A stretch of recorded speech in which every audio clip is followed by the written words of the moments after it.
Kerala film academy chairman സ്ഥാനത്ത് നിന്ന് രഞ്ജിത്ത് രാജിവെച്ചു.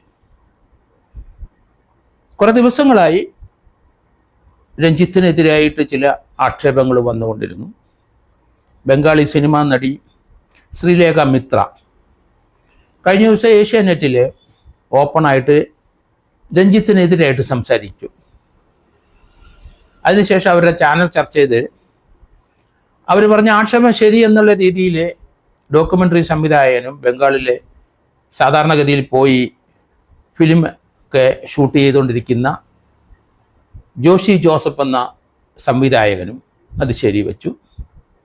താൻ മുഖേനയാണ് ശ്രീലേഖ മിത്ര ബംഗാളിൽ നിന്ന് മലയാള സിനിമയിൽ അഭിനയിക്കാൻ ഒരവസരമുണ്ടാക്കിയത് എന്ന് അദ്ദേഹം പറഞ്ഞു.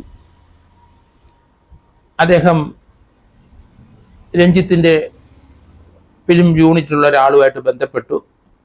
അങ്ങനെയാണ് അവർ മലയാള സിനിമയിൽ അഭിനയിക്കാൻ തയ്യാറായി വന്നത്. എറണാകുളത്ത് വന്നപ്പോൾ അവർക്ക് താമസിക്കാനുള്ള ഹോട്ടലൊക്കെ അറേഞ്ച് ചെയ്ത് കൊടുത്തിരുന്നു, ഫ്ലൈറ്റ് ടിക്കറ്റ് കൊടുത്തിരുന്നു.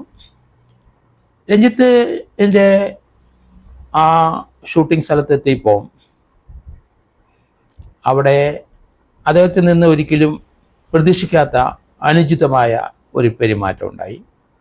സംസാരിച്ചുകൊണ്ടിരുന്ന ഇടയ്ക്ക് അദ്ദേഹത്തിന് ആ ശ്രീലേഖ മിത്രയുടെ കയ്യിൽ ധരിച്ചിരുന്ന വളകളിൽ അദ്ദേഹം തൊടുകയും വളകളിൽ തലോടുകയും ആ കയ്യിൽ തലോടുകയും ചെയ്തു സംസാരത്തിനിടയ്ക്ക്. പിന്നെ കഴുത്തിൻ്റെ പിന്നിൽ കൈ കൊണ്ട് തടവി. അതവർക്ക് ഇഷ്ടപ്പെട്ടില്ല.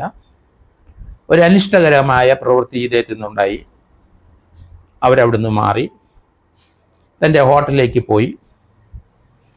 ആ സമയത്ത് അവരോട് ബന്ധപ്പെട്ട ജോഷി ജോസഫിൻ്റെ അടുത്ത് കാര്യം പറഞ്ഞു.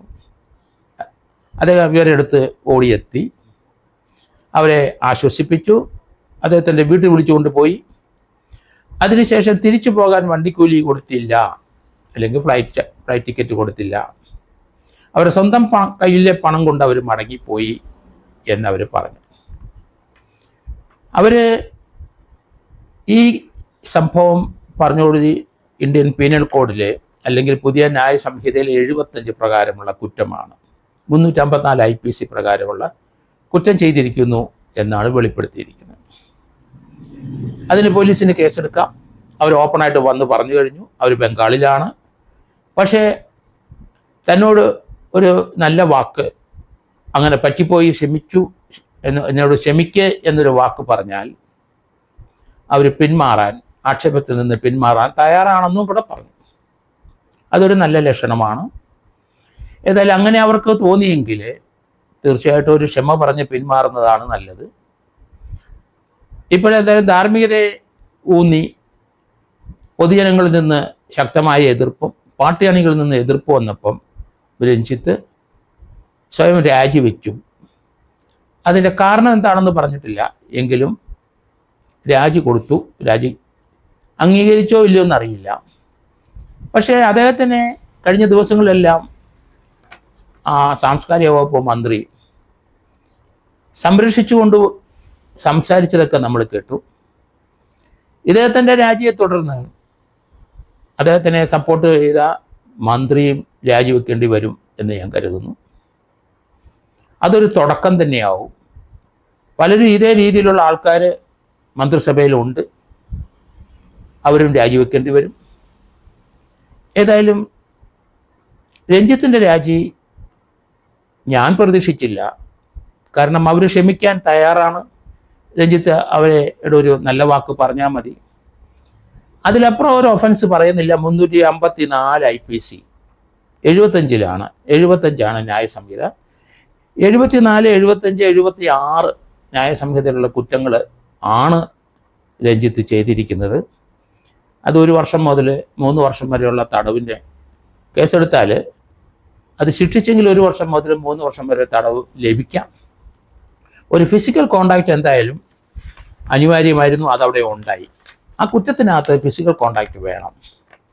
അതൊരു ദുരുദ്ദേശത്തോട് മോശ വിചാരത്തോടു കൂടിയാണ് ആ ബോഡിയിൽ അവരുടെ കയ്യിൽ അവരുടെ കഴുത്തിൻ്റെ പിന്നിൽ തൊട്ടതെന്ന് അവർ പറഞ്ഞു. ആ മോശ വിചാരത്തിനാണ് 74, 75, 76 ന്യായസംഹിതയിൽ ആ കാര്യം പറയുന്നത്. പഴയ 354 IPC പ്രകാരമുള്ള കുറ്റം അദ്ദേഹം ചെയ്തു എന്നാണ് ആ നടി പറയുന്നത്. ഏതായാലും ശ്രീലേഖ മിത്ര എന്ന നടി ബംഗാളിൽ അറിയപ്പെടുന്ന നടിയാണ്. അവരവിടെ CPMൻ്റെ ഒരു വക്താവാണ്. എല്ലാ സമരങ്ങളുടെയും മുമ്പിൽ അവരുണ്ട്. അവർ നല്ല ബംഗാളിലെ ഒരു നടി തന്നെയാണ്. അവരെ മലയാള സിനിമയിൽ അവതരിപ്പിക്കാൻ സതുദ്ദേശത്തോടെ ആയിരിക്കണം രഞ്ജിത്ത് അവരെ വിളിച്ചത്. ജോഷി ജോസഫ് മുഖേന അവർ സമ്മതം മൂളി വരികയും ചെയ്തു. അവർക്കുണ്ടായ തിക്ത അനുഭവം കൊണ്ട് അവരത് അഭിനയിക്കാതെ അല്ലെങ്കിൽ അവർ മടങ്ങി അവർ ഹോട്ടലിലേക്ക് പോയത്. അതിനുശേഷം അവരുടെ കാര്യം ഇഗ്നോർ ചെയ്തു. അവർക്ക് തിരിച്ചു പോകാനുള്ള പണവും കൊടുത്തില്ല. അവർ സ്വന്തം കയ്യിലെ പണം കൊണ്ട് പോയി എന്ന് അവർ പറഞ്ഞു കഴിഞ്ഞു. ഏതായാലും ക്ഷമിക്കാൻ അവർ തയ്യാറാണ്.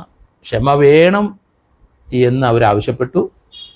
അത് രഞ്ജിത്ത് കൊടുത്താൽ അവരുമായിട്ട് സംസാരിച്ച് തീരേണ്ട പ്രശ്നങ്ങളേ ഉള്ളൂ എന്നെനിക്ക് തോന്നുന്നു. അത് ചെയ്യണം എന്ന് തന്നെയാണ് ഞാൻ കരുതുന്നത്. അങ്ങനെ ചെയ്തിട്ട് ഇപ്പോഴത്തെ രാജിയിൽ നിന്ന് തിരിച്ച് അദ്ദേഹത്തിൻ്റെ പോസ്റ്റിൽ വന്നിരിക്കുന്നതിന് തടസ്സമില്ല. കാരണം മറ്റ്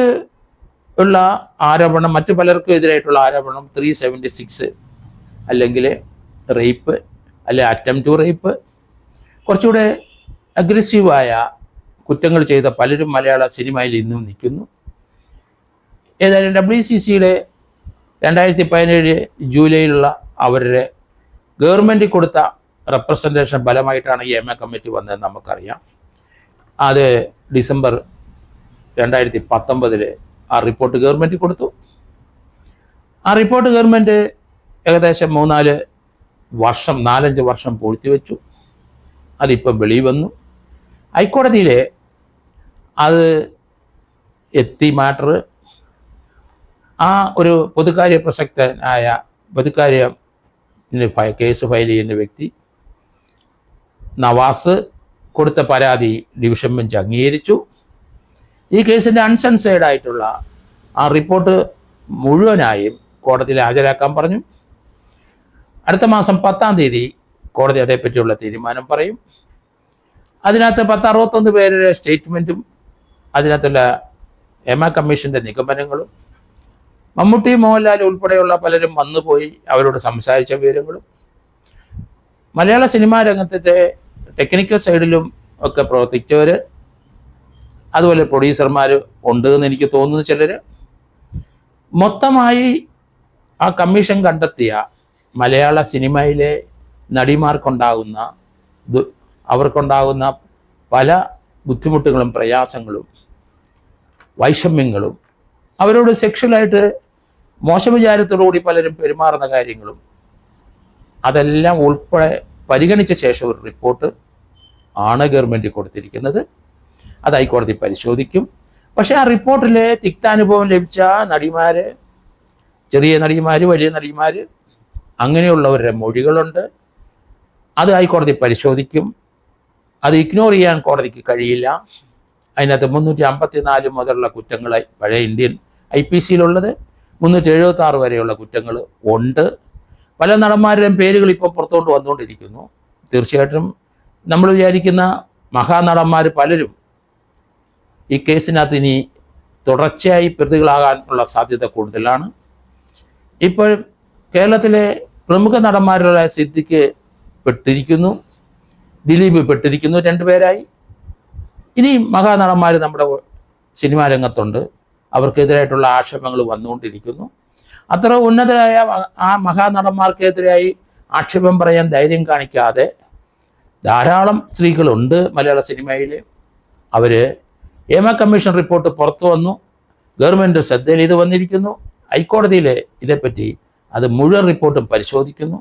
അതുകൊണ്ട് ആ മാളത്തിലിരിക്കുന്ന നടിമാരെല്ലാം പുറത്തോട്ട് വരും. തീർച്ചയായിട്ടും അവർ പരാതി കൊടുക്കും.